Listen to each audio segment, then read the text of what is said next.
আর সারা ভারতবর্ষে 0.8%। পশ্চিমবঙ্গে তাহলে সারা ভারতবর্ষে টুয়াইস দ্য মোর, আসামে থ্রাইস দ্য মোর। কোথা থেকে আসছে বুঝতে অসুবিধা হবে না।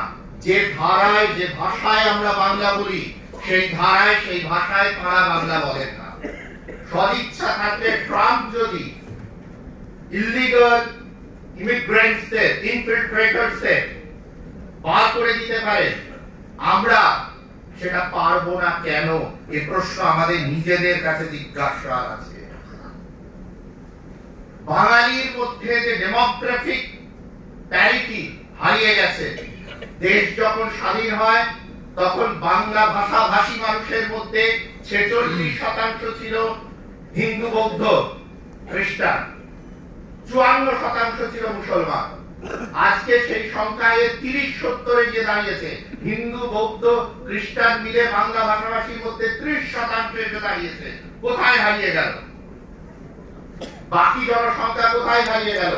ইসরায়েল যদি ইউএনওতে দাঁড়িয়ে প্রশ্ন তুলতে পারে, আমাদের তুলতে হবে। ভারতবর্ষে হিন্দু ডিপ স্টেট থাকতে হবে, নাহলে ভারতবর্ষ বাঁচবে না, সনাতন সমাজও বাঁচবে না। এই জায়গায় দাঁড়িয়ে আমাদের দেখতে হবে যে কোন বাংলাদেশের দিকে আমরা তাকাচ্ছি। শেখ মুজিবুর রহমানের গণতান্ত্রিক উদার বাংলাদেশ, জিয়াউর রহমানের ইসলামাইজেশনের প্রেক্ষাপটের বাংলাদেশ, না বর্তমান ললেসনেসের বাংলাদেশ? কোন বাংলাদেশের দিকে আমরা তাকিয়ে আছি এবং সেখান থেকে আমরা কি আশা করছি?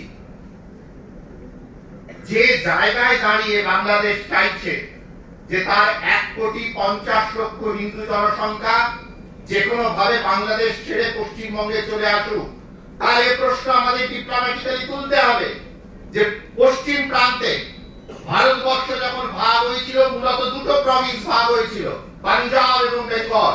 পাঞ্জাবে ক্লিন ট্রান্সফার অফ পপুলেশন হয়েছিল, বেঙ্গলে হয়নি। যদি আজকে বাংলাদেশের সরকার চান যে তারা হিন্দুকে সম্পূর্ণ বাংলাদেশ থেকে বার করে দেবে, তাহলে সেটা unfinished chapter of partition of Bengal